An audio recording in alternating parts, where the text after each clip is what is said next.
Gel böyle kapı.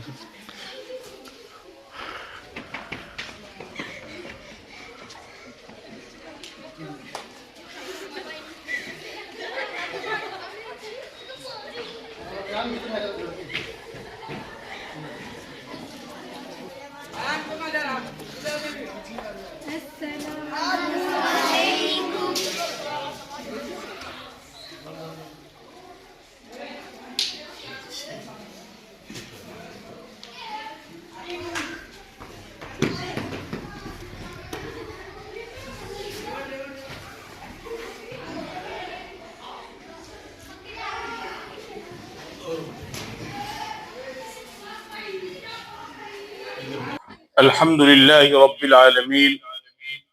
والعاقبة للمتقين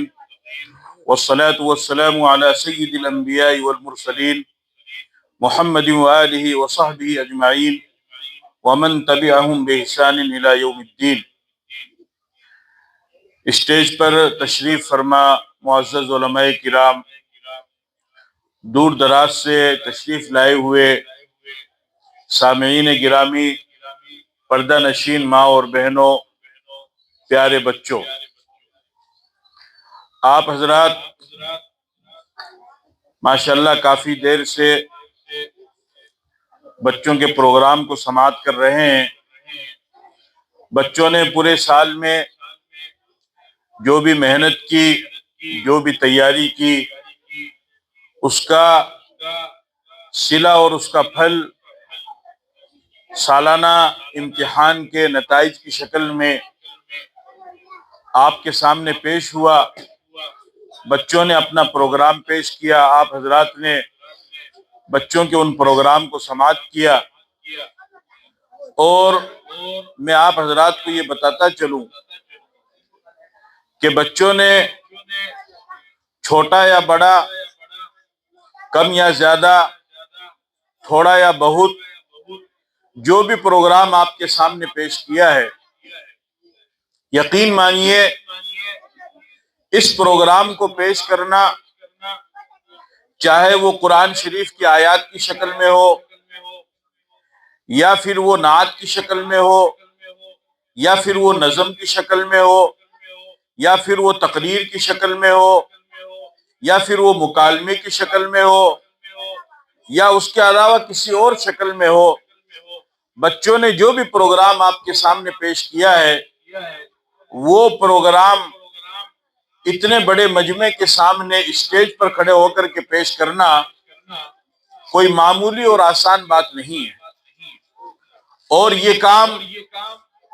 استاذ کی مسلسل لگن،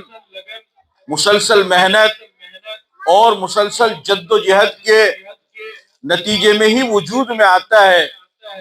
اور جب ایک استاذ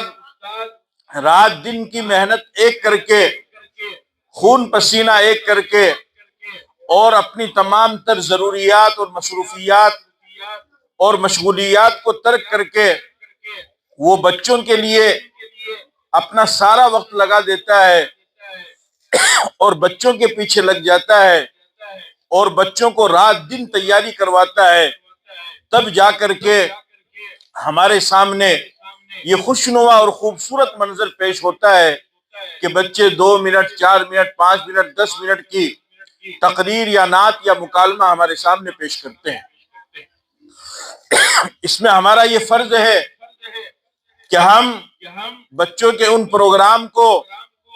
غور سے سنیں، غور سے دیکھیں، اور اپنے دل کے اندر یہ داعیہ اور یہ جذبہ پیدا کریں کہ ہمارے بچے بھی اسی طریقے سے قرآن کریم کی آیات،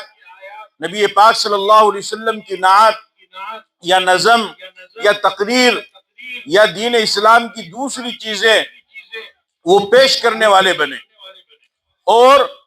اس سے بھی زیادہ اہم اور ضروری بات جو ہے وہ یہ ہے کہ ہم ان بچوں کی حوصلہ افزائی کریں، اس وجہ سے کہ جس چیز میں بچوں کی حوصلہ افزائی کی جاتی ہے بچے اس چیز میں بڑھ چڑھ کر کے حصہ لیتے ہیں، اور آنے والے وقت میں اور بھی زیادہ محنت مشقت اور کوشش کر کے اس چیز کو زیادہ سے زیادہ بہتر اور اچھے انداز میں پیش کرنے کی کوشش کرتے ہیں۔ یہ حقیقت ہے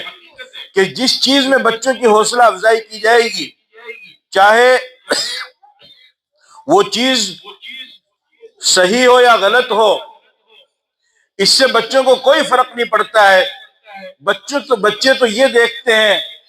کہ ہمارے والدین کا، ہمارے ماں باپ کا اس کے بارے میں کیا ری ایکشن ہے۔ اگر خدا نخواستہ کسی غلط چیز پر یا کسی گناہ والے کام پر ماں باپ کی طرف سے بچوں کی حوصلہ افزائی ہوتی ہے اور بچوں کو انعام دیا جاتا ہے،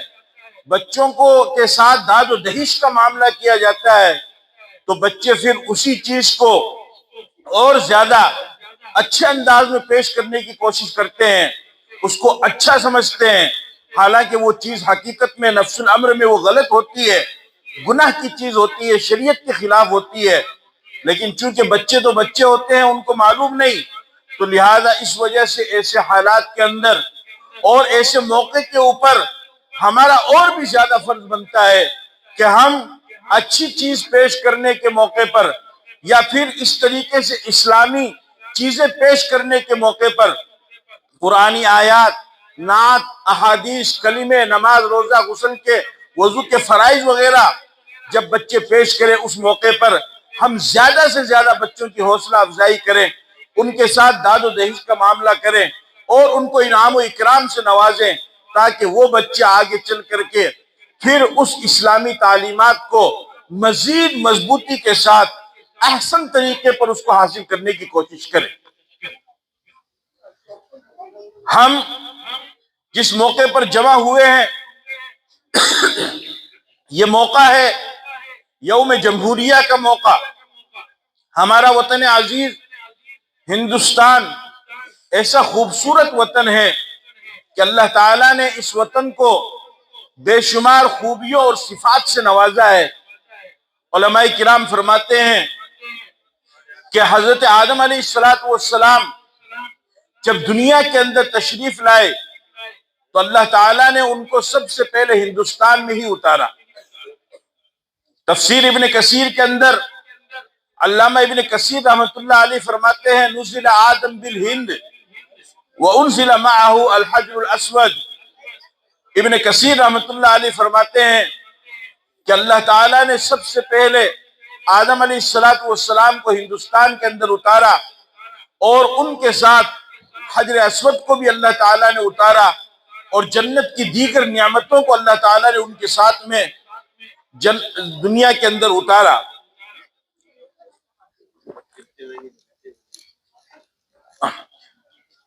حالانکہ زمینیں تو اور بھی بہت زیادہ تھی اور بہت ساری تھی، اگر اللہ چاہتا تو کہیں پر بھی اپنے پہلے خلیفہ اور کائنات کے پہلے انسان اور پہلے پیغمبر حضرت آدم علیہ السلام کو اتارتا، لیکن اللہ تعالیٰ نے اپنے پہلے خلیفہ اور کائنات کے سب سے پہلے انسان حضرت آدم علیہ السلام کو اتارنے کا جب فیصلہ فرمایا تو اللہ تعالیٰ نے ہندوستان کے اندر آدم علیہ السلام کو اتارا، اور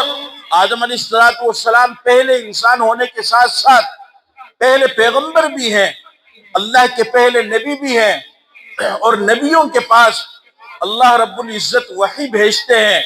سید الملائکہ حضرت جبرائیل علیہ السلام انبیاء کرام کے پاس وحی لے کر کے آتے ہیں، تو آدم علیہ السلام چونکہ نبی ہیں اور پہلے نبی ہیں، تو معلوم ہوا کہ پہلا محبت وحی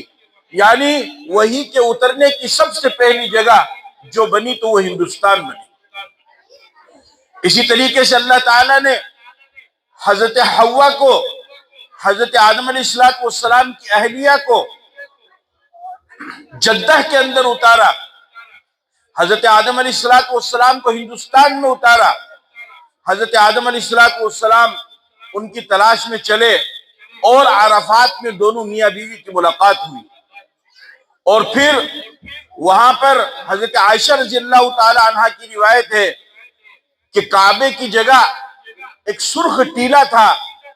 اللہ تعالیٰ نے حضرت آدم علیہ السلام کو فرمایا کہ یہاں پر تم کعبے کو تعمیر کرو۔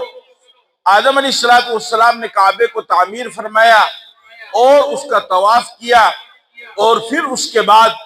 حضرت آدم علیہ السلام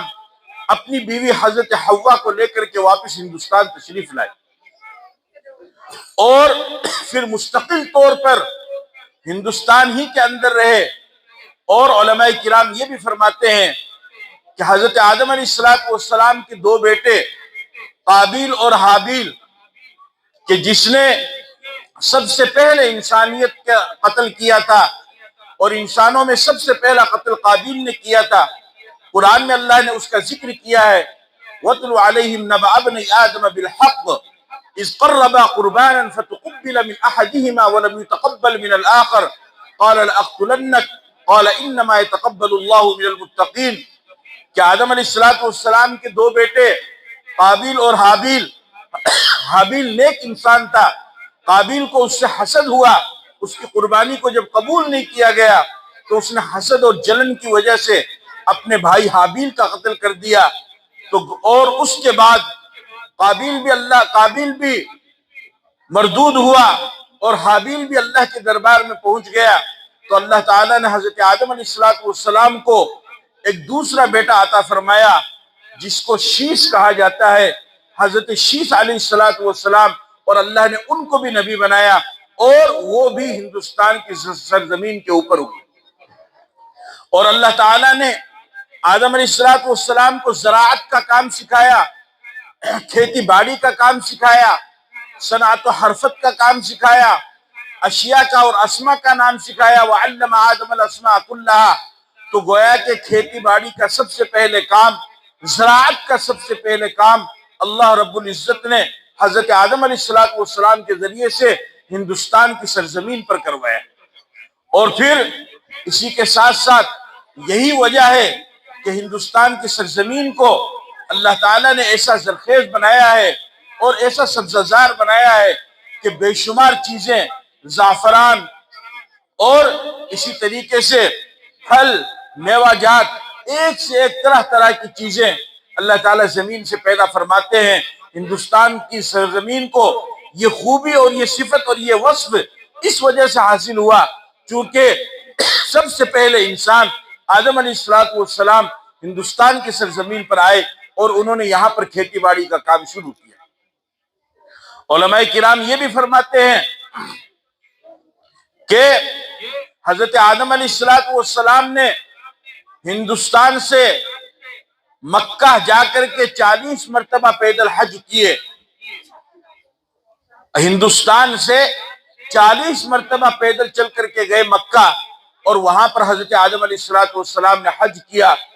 اور عمرے اور حج ملا کر کے تو اور بھی کئی بڑی تعداد میں ہیں، لیکن صرف 40 ایک بڑی تعداد میں پیدل حج حضرت آدم علیہ السلام نے ہندوستان سے کیا۔ یہ فضیلت بھی اسی سرزمین کو حاصل ہے۔ اور اللہ رب العزت نے آخری نبی جناب محمد رسول اللہ صلی اللہ علیہ وسلم کو حجاز کے اندر اتارا، تو گویا کہ محبت وحی کا پہلا ذریعہ اور پہلا مقام اللہ نے، وحی کے اترنے کی پہلی جگہ اللہ نے ہندوستان کو بنایا، تو آخری جگہ اللہ تعالیٰ نے حجاز کو بنایا، مکہ کو بنایا، کہ پہلی وحی فرشتے کے ذریعے سے ہندوستان میں آدم علیہ السلام کے اوپر نازل ہوئی، تو آخری وحی فرشتے کے ذریعے سے نبی پاک صلی اللہ علیہ وسلم کے اوپر حجاز کے اندر یعنی مکہ مدینہ کے اوپر مکہ مدینہ کے اندر اتری اور نازل ہوئی۔ یہ ان صفات اور خوبیوں کا مالک ملک سے متصف یہ ملک ہمارا ہندوستان ہے۔ اس ملک کے اندر 2 طرح کے دن منائے جاتے ہیں، ایک تو 15 اگست کو اور دوسرا 26 جنوری کو۔ 15 اگست کا دن یوم آزادی کے نام سے منایا جاتا ہے، چونکہ 15 اگست 1947 کو انگریزوں کی غلامی سے اللہ تعالیٰ نے اس ملک کو آزادی عطا فرمائی، اور ہمارے علماء کرام اور برادران وطن کی قربانی سے ایک طویل محنت، جد و جہد، لگن اور ہزاروں لاکھوں کی قربانیوں کے بعد پھر یہ ملک ہمارا آزاد ہوا۔ ملک جب آزاد ہوا تو چونکہ ملک کے اندر ہر طبقے کے اور ہر مذہب کے ماننے والے لوگ تھے، مسلمان بھی تھے، ہندو بھی تھے، سکھ بھی تھے، عیسائی بھی تھے، بدھزم کو ماننے والے لوگ بھی تھے، بہت مختلف قسم کے لوگ ملک کے اندر موجود تھے۔ اب ضرورت تھی ایک ایسے قانون کی کہ جو سب کے لیے یکساں ہو، سب کے لیے برابر ہو۔ چنانچہ اس مقصد کی تکمیل کے لیے ایک کمیٹی بنائی گئی اور اس کا صدر ڈاکٹر بھیم راؤ امبیڈکر کو بنایا گیا۔ ڈاکٹر بھیم راؤ امبیڈکر کی صدارت اور ان کی قیادت میں ایک کمیٹی تشکیل دی گئی، جن میں تقریباً 30 یا 35 کے قریب مسلمان بھی شامل تھے، جن میں مولانا ابوالکلام آزاد، مولانا حفظ الرحمان سیوہاروی، مولانا حسرت موہانی اور ان کے علاوہ دیگر علماء کرام و دانشوران اس کمیٹی میں شامل تھے۔ 2 سال 11 مہینے 18 دن کی طویل محنت کے بعد وہ قانون بن کر کے تیار ہوا، اور 26 جنوری 1950 میں وہ قانون ملک بھر میں پاس بھی ہوا اور ملک بھر میں اس کو نافذ بھی کر دیا گیا۔ اس وجہ سے اس موقع پر یوم جمہوریہ کے طور پر 26 جنوری کو منایا جاتا ہے،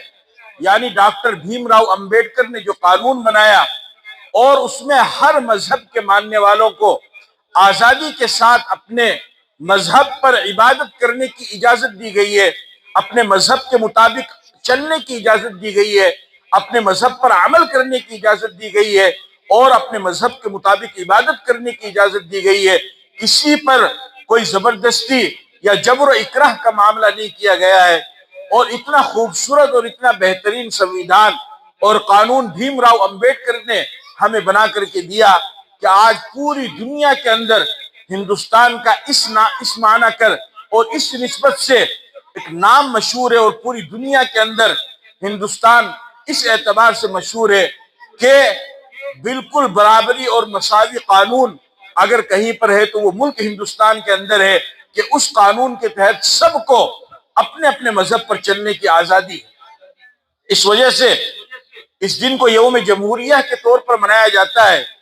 ہر سال منایا جاتا ہے، اور اسی نسبت سے آج ہمارے یہاں یہ پروگرام بھی منعقد ہوا ہے۔ اس ملک کی آزادی کے لیے ہمارے اکابرین نے،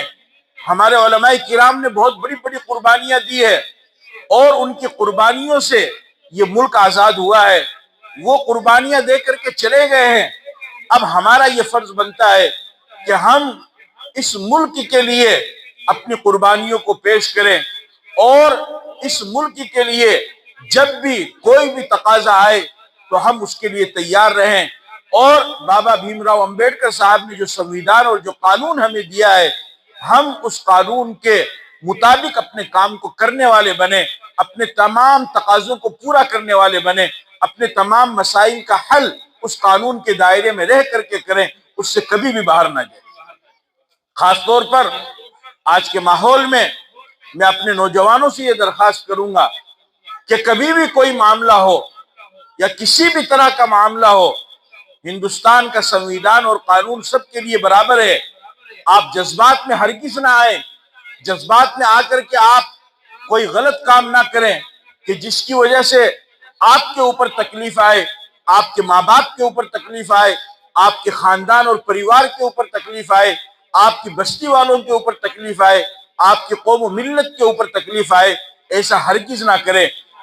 کہ جب بھی کسی بھی طرح کا کوئی معاملہ پیش آئے تو سنویدھان کا سہارا لیں، قانون کا سہارا لیں، اور قانونی اور جمہوری اور دستوری دائرے میں رہ کر کے اپنے معاملات کو حل کروائے۔ اس سے بہتر طریقہ دوسرا اپنے معاملات کو حل کروانے کا کوئی اور نہیں ہے۔ اسی طریقے کو ہمیں اپنانے کی ضرورت ہے، اور ایسے موقع پر ہم یہ عہد کریں، ارادہ کریں کہ انشاءاللہ ہم بھی اپنے وطن کے لیے جس طریقے سے ہمارے اکابرین نے اور آباء و اجداد نے قربانیاں دی ہے، ہم بھی اسی طریقے سے اپنے وطن کے لیے قربانیاں دیں گے۔ مسلمان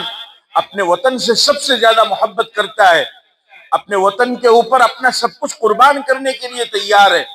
چونکہ منافقین کی یہ خصلت اللہ نے بیان کی ہے، یخربون بیوتہم بایدیہم وایدی المؤمنین، کہ منافق وہ اپنے گھروں کو خراب کرتے ہیں اور ایمان والوں کے گھروں کو خراب کرتے ہیں، لیکن جو مومن ہوگا، جس کے دل میں ایمان ہوگا، وہ اپنے وطن سے سچی محبت کرنے والا ہوگا، اور وہ اپنے وطن سے سچی محبت کرتا ہے۔ اور مسلمان جنگ آزادی سے لے کر کے آج تک اپنے ملک ہندوستان سے سچی محبت کرتا ہوا آیا ہے، اور آئندہ بھی کرتا رہے گا انشاءاللہ۔ یہ پیغام ہمیں لے کر کے جانا ہے، اور یہ سبق ہمیں اپنے دل کے اندر لے کر کے جانا ہے، اور اس کے لیے اپنے بچوں کو ہمیں تیار کرنا ہے، اپنے بچوں کو سکھانا ہے، اپنے بچوں کو سمجھانا ہے۔ اور اسی طریقے سے اس وطن عزیز کی آزادی میں جہاں پر ایک طرف دوسرے لوگوں کی بہت بڑی قربانی رہی، وہاں پر دوسری طرف مدارس میں پڑھنے والے طلبہ اور مدارس میں پڑھانے والے علماء کرام کی بھی ایک بہت بڑی قربانی۔ یہ مدرسے کیا سکھاتے ہیں؟ مدرسے اللہ سے محبت کرنا سکھاتے ہیں، رسول اللہ سے محبت کرنا سکھاتے ہیں، مدرسے اپنے ملک سے محبت کرنا سکھاتے ہیں، مدرسے اپنے ملک پر قربان ہونے کا سبق سکھاتے ہیں، مدرسے اپنے ملک سے اٹوٹ محبت کرنے کا درس دیتے ہیں، اور مدرسوں کے اندر یہ تعلیم دی جاتی ہے۔ اور اسی وجہ سے مدرسوں کے اندر تعلیم حاصل کرنے والے طلبہ اور مدرسوں کے اندر پڑھنے والے بچے، ان کے دلوں کے اندر وطن عزیز ہندوستان کی محبت کوٹ کوٹ کر کے بھری رہتی ہے۔ ہندوستان ایک گلدستے کی طرح ہے، جس طریقے سے گلدستے میں طرح طرح کے پھول ہوتے ہیں، اگر اس گلدستے میں صرف ایک ہی طرح کے پھول ہوں تو وہ گلدستہ اچھا نہیں لگے گا، خوبصورت نہیں لگے گا۔ گلدستے میں جب طرح طرح کے پھول ہوتے ہیں تو وہ گلدستہ اچھا لگتا ہے۔ اسی طریقے سے ہمارے ملک ہندوستان کی یہ خصوصیت ہے اور یہ خوبی ہے کہ اس میں بھی طرح طرح کے مذہب کے ماننے والے لوگ رہتے ہیں۔ یہاں پر ہندو بھی رہتے ہیں، مسلمان بھی رہتے ہیں، سکھ بھی رہتے ہیں، عیسائی بھی رہتے ہیں، اور دوسرے دھرموں کو ماننے والے بھی رہتے ہیں، اور ایسے لوگ بھی رہتے ہیں جو کسی دھرم کو نہیں مانتے ہیں، وہ لوگ بھی اس ملک کے اندر رہتے ہیں، اور سب گنگا جمنا تہذیب اور آپس میں پیار و محبت کے ساتھ رہتے ہیں، اور یہی اس ملک کی خوبصورتی ہے۔ اور ہمیں اس چیز کو زندہ کرنا ہے۔ اگر کوئی نفرت کو لے کر کے آتا ہے، ہمیں محبت کو لے کر کے آنا ہے۔ نفرت کا مقابلہ نفرت سے نہیں کیا جا سکتا ہے۔ جس طریقے سے آگ کو آگ سے نہیں بجھایا جا سکتا ہے، آگ کو بجھانے کے لیے پانی کی ضرورت ہے، بالکل اسی طریقے سے نفرت کو نفرت سے نہیں مٹایا جا سکتا ہے۔ نفرت کو مٹانے کے لیے محبت کی ضرورت ہے، نفرت کو ختم کرنے کے لیے محبت کی ضرورت ہے۔ اگر کوئی نفرت کو لے کر کے آتا ہے، آپ محبت کو پیش کیجئے، محبت کے ساتھ میں رہیے، بھائی چارے کے ساتھ میں رہیے، برادران وطن کے ساتھ آپ حسن سلوک کا معاملہ کیجئے۔ آپ کے پڑوس میں جو بھی رہتا ہے، اس کا جو بھی مذہب ہے، چاہے وہ ہندو ہے یا مسلمان ہے یا سکھ ہے یا عیسائی ہے، کوئی بھی ہو، اگر وہ تکلیف میں ہے، آپ اس کی تکلیف کو دور کرنے کی کوشش کیجئے۔ اگر آپ کا پڑوسی بھوکا ہے تو اس بھوکے کو کھانا کھلائیے، اگر آپ کا پڑوسی پیاسا ہے تو اس پڑوسی کو پانی پلائیے، اگر آپ کا پڑوسی بغیر لباس کے ہے تو اس پڑوسی کے بدن کے اوپر کپڑا ڈالیے اور اس کو لباس پہنائیے۔ خوب اچھی طریقے سے یاد رکھیے، جس طریقے سے اللہ ایک مسلمان بھوکے کو کھانا کھلانے پر ثواب دیتا ہے، جس طریقے سے اللہ ایک مسلمان پیاسے مسلمان کو پانی پلانے پر ثواب دیتا ہے، جس طریقے سے اللہ ایک بغیر لباس والے مسلمان کو لباس پہنانے پر ثواب دیتا ہے، بالکل اسی طریقے سے اگر آپ کسی بھوکے ہندو کو کھانا کھلاتے ہیں، بھوکے عیسائی کو کھانا کھلاتے ہیں، بھوکے سکھ کو کھانا کھلاتے ہیں، پیاسے ہندو کو پانی پلاتے ہیں، پیاسے عیسائی کو پانی پلاتے ہیں، پیاسے سکھ کو آپ پانی پلاتے ہیں، پیاسے ہندو کو اگر آپ لباس پہناتے ہیں، بغیر لباس والے ہندو کو اگر آپ لباس پہناتے ہیں، بغیر لباس والے عیسائی کو اگر آپ لباس پہناتے ہیں، بغیر لباس والے سکھ کو اگر آپ لباس پہناتے ہیں، تو جس طریقے سے اللہ تعالیٰ آپ کو بھوکے پیاسے بغیر لباس والے مسلمان کو کھانا کھلانے، پانی پلانے، لباس پہنانے پر ثواب دے گا، بالکل اسی طریقے سے ایک بھوکے ہندو، سکھ، عیسائی کو کھانا کھلانے، پانی پلانے اور اس کو لباس پہنانے پر بھی اللہ تعالیٰ ثواب عطا فرمائے گا۔ شریعت نے اس معاملے میں کوئی تفریق نہیں کی ہے، کوئی تفریق نہیں کی ہے۔ اس وجہ سے اس کا مذہب، اس کا دھرم جو بھی ہے وہ اس کے ساتھ میں ہے۔ اس سے پہلے وہ اللہ کا بندہ ہے، اللہ کی مخلوق ہے۔ الخلق عیال اللہ، مخلوق اللہ کا کنبہ ہے، مخلوق اللہ کا پریوار ہے، اور اللہ کی نظر میں سب سے زیادہ محبوب وہ شخص ہوگا جو اللہ کی مخلوق کے ساتھ ہمدردی کرے گا، نرمی کا معاملہ کرے گا، صلہ رحمی کا معاملہ کرے گا، حسن سلوک کا معاملہ کرے گا۔ اپنے پڑوسیوں کا خیال رکھو، اپنے رشتہ داروں کا خیال رکھو، اپنے آس پاس والوں کا خیال رکھو، ان کے غم میں شریک ہو، اپنے برادران وطن کے غم میں شریک ہو، اور اگر وہ بیمار ہیں، اگر کوئی بیمار ہے تو اس کی تعزیت، اس کی عیادت کرنے کے لیے جاؤ۔ اگر ان کے ہاں کسی کا انتقال ہو جائے اس کی تعزیت کرنے کے لیے جاؤ۔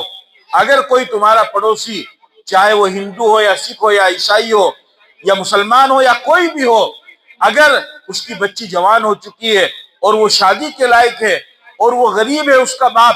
اور غربت کی وجہ سے وہ اپنی بچی کی شادی نہیں کر پا رہا ہے یا شادی کا مکمل انتظام نہیں کر پا رہا ہے، اللہ نے آپ کو دولت سے نوازا ہے، تو آپ کا فرض ہے کہ آپ اس پڑوسی کے پاس میں جائیں اور اس غریب باپ کی بچی کی شادی کا انتظام کریں اور اس کی شادی کروائیں، تو یہ بھی آپ کے لیے ثواب اور اجر کا ذریعہ بنے گا، اور اس پر بھی اللہ تعالیٰ آپ کو اپنی رضا کا پروانہ عطا فرمائیں گے۔ کوئی پریشان حال ہے، اس کی پریشانی کو دور کرو۔ اور اللہ کے نبی صلی اللہ علیہ وسلم نے حدیث کے اندر ارشاد فرمایا، واللہ فی عون العبد ما کان العبد فی عون اخیہ، فرمایا کہ جب تک بندہ دوسرے کی مدد میں اور دوسرے کی نصرت اور خدمت میں لگا رہتا ہے، اللہ تعالیٰ اپنے اس بندے کی مدد میں لگے رہتے ہیں۔ اب بندہ تو دوسرے بندے کی معمولی خدمت کرے گا، ہلکی سی مدد کرے گا، اپنی حیثیت، اپنی استطاعت اور اپنی کیپیسٹی کے مطابق ہی مدد کرے گا، لیکن اس معمولی مدد کی وجہ سے اللہ تعالیٰ اس بندے کی خدمت میں لگ جائیں گے۔ تو لہٰذا اگر آپ کسی غریب کی مدد کرتے ہیں، اگر آپ کسی غریب کی مدد کرتے ہیں تو اللہ آپ کی مدد کرے گا۔ اگر آپ کسی بھوکے کو کھانا کھلاتے ہیں اللہ آپ کو کھانا کھلائے گا۔ اگر آپ کسی پیاسے کو پانی پلاتے ہیں اللہ آپ کو پانی پلائے گا۔ اگر آپ کسی ضرورت مند کی ضرورت کو پورا کرتے ہیں اللہ آپ کی ضرورت کو پورا کرے گا۔ اگر آپ کسی پریشان حال کی پریشانی کو دور کرتے ہیں اللہ آپ کی پریشانی کو دور کرے گا۔ اگر آپ کسی حاجت مند کی حاجت کو پورا کرتے ہیں اللہ آپ کی حاجت کو پورا کرے گا۔ اگر آپ کسی سائل کا ہاتھ تھام لیتے ہیں اور کسی غریب کی مدد کرتے ہیں اللہ آپ کا ہاتھ تھام لے گا۔ جو بندہ یا جو بندی جب تک کسی دوسرے بندے کی مدد میں لگے رہتے ہیں اللہ تعالیٰ اس بندے کی مدد میں لگے رہتے ہیں۔ لہٰذا اگر آپ یہ چاہتے ہیں کہ اللہ کا ساتھ ہمارے ساتھ ہو، اللہ کا ہاتھ ہمارے ساتھ ہو اور اللہ کا ہاتھ ہمارے سر پر ہو، اس رب کریم کا دست شفقت ہمارے سر کے اوپر ہو، اس کی مدد ہمارے ساتھ میں ہو، اس کی نصرت ہمارے ساتھ میں ہو، تو اس کا بالکل آسان حل اور اس کا بالکل آسان طریقہ ایک ہی ہے، اور وہ یہ ہے کہ آپ اللہ کی بندوں کی مدد میں لگ جاؤ۔ آپ اللہ کے بندوں کی مدد میں لگو گے اللہ آپ کی مدد میں لگ جائے گا۔ آپ ان کی ضروریات کو پورا کرو گے اللہ آپ کی ضروریات کو پورا کر دے گا۔ لہذا ایسے موقع پر ہم کو یہ عہد کرنا چاہیے، اور اس کی وجہ سے پھر محبت اور امن قائم ہوگا، اور جو ناخوشگوار ماحول ہے، ناخوشگوار لمحات ہے، وہ تاریکی کے بادل چھٹیں گے، اور انشاءاللہ امن کا، عدل کا، انصاف کا سویرا ہوگا، جس میں ہر ایک پیار اور محبت کے ساتھ رہنے والا بنے گا۔ اور آخری بات مجھے یہ عرض کرنی ہے کہ آپ کا یہ ادارہ، یہ آپ کا اپنا ادارہ ہے۔ اس مدرسے کو اپنا مدرسہ سمجھو، اس ادارے کو اپنا ادارہ سمجھو، اور جس طریقے سے آپ اپنا گھر چلاتے ہیں، نماز پڑھنے کے لیے مسجد قائم کرتے ہیں، اور مردوں کو دفنانے کے لیے آپ قبرستان کا انتظام کرتے ہیں، اسی طریقے سے بچوں کو، قوم کے بچوں کو تعلیم حاصل کرنے کے لیے مدارس اور مکاتب قائم کرنا، یہ بھی آپ کی ذمہ داری ہے، اور پھر ان مدارس اور مکاتب کا خیال رکھنا، یہ بھی آپ کی ذمہ داری۔ آج کتنے افسوس کی بات ہے، کتنے مسلمان ایسے ہیں کہ ان کی بستی کے اندر 5 سال سے، 10 سال سے، 15 20 سال سے ایک مدرسہ قائم ہے، اور معصوم بچے اس میں تعلیم حاصل کر رہے ہیں، قرآن شریف کو پڑھ رہے ہیں، کوئی ناظرہ کر رہا ہے، کوئی حفظ کر رہا ہے، کوئی عالمیت کا کورس کر رہا ہے، لیکن ان 5 10 15 20 سالوں میں بستی کے اور شہر کے کتنے لوگ ایسے ہیں کہ ان کو کبھی اس مدرسے کے اندر جانا بھی نصیب نہیں۔ اس سے بڑی بدبختی اور بدنصیبی دوسری کچھ نہیں ہو سکتی ہے۔ ایسا سوتیلا رویہ اور سلوک ہم نے مدارس اور مکاتب کے ساتھ میں کیا ہے۔ آپ جب کوئی تکلیف آتی ہے، مصیبت آتی ہے،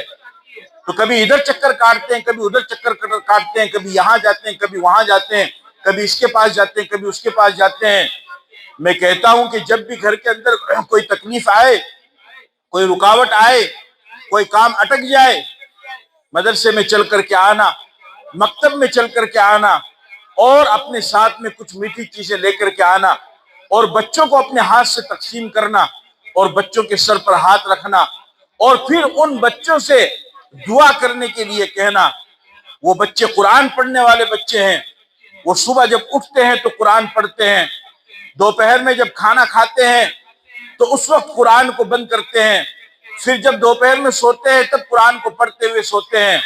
پھر رات میں جب سوتے ہیں تو قرآن پڑھتے ہوئے سوتے ہیں۔ ان کا صبح شام دوپہر رات دن اٹھنا بیٹھنا چلنا پھرنا ہر وقت قرآن کے اندر رہتا ہے، اللہ کے کلام اور اللہ کی کتاب کے اندر رہتا ہے۔ وہ بچے جب آپ کے لیے دعا کریں گے تو بہت جلد اللہ تعالیٰ آپ کی تکلیف کو اور آپ کی مصیبت کو دور کر دے گا۔ لیکن ہم نے کبھی اس پر کوشش ہی نہیں کی اور توجہ ہی نہیں دی، لہذا اس وجہ سے میں آپ سب حضرات سے درخواست کرتا ہوں کہ آپ اس مدرسے کو اپنا مدرسہ سمجھو، اور اس کی جو بھی ذرائع آمدنی ہے یا اس کی ضروریات ہیں، ان ضروریات کو آپ پورا کرنے والے بنو۔ یہاں پر ماشاءاللہ دیگر حضرات بھی آئے، مجھے ایک چیز کا افسوس اور دکھ رہے گا، لیکن اس کو ظاہر کرنا بھی ضروری ہے، اور وہ یہ ہے کہ بچوں نے اتنا بہترین اور شاندار پروگرام آپ کے سامنے پیش کیا، لیکن آپ حضرات کی طرف سے بچوں کی کوئی حوصلہ افزائی نہیں ہوئی، اور بچوں کو کوئی انعام و اکرام سے نہیں نوازا گیا۔ اگر یہیں پر کوئی شادی کا موقع ہوتا، کوئی ناچنے گانے والا ہوتا، تو لوگ بڑی تعداد میں رقم اڑاتے اور بچوں کو انعام و اکرام دیتے۔ اور ایسے معاملات پر آگے کے لیے بھی آپ کو دھیان رکھنا چاہیے، آئندہ کے لیے بھی آپ کو دھیان رکھنا چاہیے کہ جس طریقے سے آپ حضرات شادی کے موقع پر گڈی لے کر کے جاتے ہیں اور گناہ کے کام میں ناچ گانے کے اوپر آپ ناچنے اور گانے والے کے اوپر پیسے لٹا دیتے ہیں، اس کو ختم کرو، اور ان گڈیوں کو ایسے پروگرام میں لے کر کے آؤ، اور جب کوئی بچہ آپ کے سامنے قرآن کی آیت پیش کرے، حدیث پیش کرے، کلمہ نماز پیش کرے، تو پھر اس رقم کے ذریعے سے ان بچوں کی حوصلہ افزائی کرو اور ان کو انعام و اکرام سے نوازو۔ اس طریقے سے آپ کی حوصلہ افزائی اور آپ کے انعام و اکرام اور آپ کی داد و دہیش سے اگر کسی بچے نے حوصلہ پا لیا اور اس نے مزید علم حاصل کر لیا اور علم حاصل کر کے وہ آگے بڑھتا چلا گیا، تو یاد رکھیے یہ چھوٹا سا انعام و اکرام جو آپ نے اس بچے کو دیا ہے، اور پھر اس کی وجہ سے وہ بچہ حافظ قرآن یا عالم دین بن گیا ہے، تو یہ چھوٹا سا انعام و اکرام آپ کی دنیا میں برکت اور آخرت میں مغفرت اور نجات کے لیے کافی ہو جائے گی۔ تو آپ سب حضرات اس کا ارادہ کرتے ہیں انشاءاللہ؟ چلیے ماشاءاللہ، بہت خوشی کی بات ہے، آپ حضرات نے دیر سے ہی صحیح، دیر آئے درست آیت، آپ حضرات نے کوشش کی، لیکن اس کو اپنے دل کے اندر بٹھاؤ، اور آئندہ کے لیے ارادہ کر لو کہ جب کبھی بھی ایسا کوئی پروگرام ہو آپ اسی طریقے سے لے کر آئیں، جیسے مولانا نے فرمایا بالکل درست ہے کہ بر وقت تعاون کریں تاکہ وہ آپ کے ہاتھوں سے بچوں کے ہاتھ میں جائے۔ اور اسی طریقے سے آخری بات یہ عرض کرنی ہے کہ صرف بچوں تک محدود نہ رہے، ساری زندگی بوجھ اٹھایا ہے کیل نے، اور لوگ تعریف تصویر کی کرتے رہے کہ بہت خوبصورت ہے، تصویر لٹکی رہتی ہے نا، لوگ تعریف کرتے ہیں بہت اچھی لگ رہی ہے، ادھر سے دیکھو، ادھر سے دیکھو، ادھر سے دیکھو، لیکن اس تصویر کا بوجھ کس نے اٹھا رکھا ہے؟ پیچھے جو کیل لگی ہوئی دیوار پہ، اس نے اس تصویر کا بوجھ اٹھایا۔ اگر یہ کیل ہٹ جائے تو اس تصویر کی کوئی حیثیت نہیں رہے گی، یہ گر جائے گی۔ تو آپ نے تصویر کی تو تعریف کر دی، لیکن جس کیل نے بوجھ اٹھایا ہے، بچوں کی حوصلہ افزائی کر دی، لیکن ان بچوں کو جس نے تیار کیا ہے، ان استاذوں کی طرف بھی آپ کو دیکھنا ہے۔ میری کامیابی پر تالیاں بجانے والوں نے میرے پاؤں کے چھالے نہیں دیکھے۔ کامیابی پر تو سب تالیاں بجا رہے ہیں، لیکن انہوں نے پاؤں کے چھالے نہیں دیکھے کہ کس طریقے سے رات دن ایک کر کے اساتذہ نے محنت کی ہے۔ لہٰذا آپ ابھی نہیں، ابھی بھی ہو سکتا ہے کوئی حرج نہیں، لیکن آئندہ بھی آپ اس بات کا خیال رکھو کہ جس طریقے سے آپ بچوں کی حوصلہ افزائی کرو، اس طریقے سے ان بچوں کو جن استاذوں نے تیار کیا ہے ان کی بھی حوصلہ افزائی کرو۔ جب دنیاوی ڈگری کے اندر، دنیاوی تعلیم کے اندر ہمارا بچہ کامیاب ہو جاتا ہے، خاص طور پر 8ویں یا 10ویں کے اندر یا 12ویں کے اندر، تو ہم ماسٹر کا کتنا اکرام کرتے ہیں،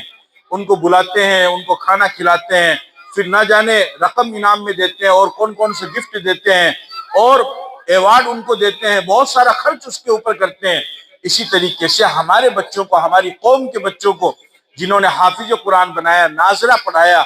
ظاہر سی بات ہے 10 بچیوں نے ابھی ناظرہ پورا کیا، ایک بچی اگر پڑھے گی تو پورے خاندان کو سدھارنے والی بنے گی، اور یہ بچی صرف ایک بچی نہیں ہے، آگے چل کر کے یہ بچیاں ماں بنے گی، اور ان بچیوں کی اولاد ہوگی تو یہی بچیاں پھر اپنی اولاد کو سکھانے والی بنے گی۔ ماں خود پڑھی ہوئی ہوگی تبھی تو وہ اپنی اولاد کو پڑھائے گی،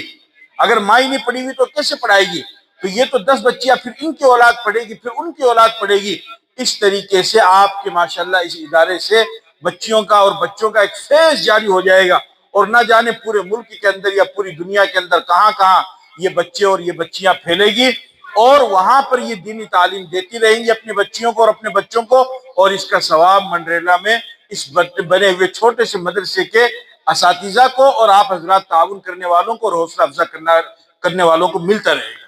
اس سے بڑی خوشی کی بات کچھ ہو سکتی ہے؟ لہذا آپ اس کا خیال رکھو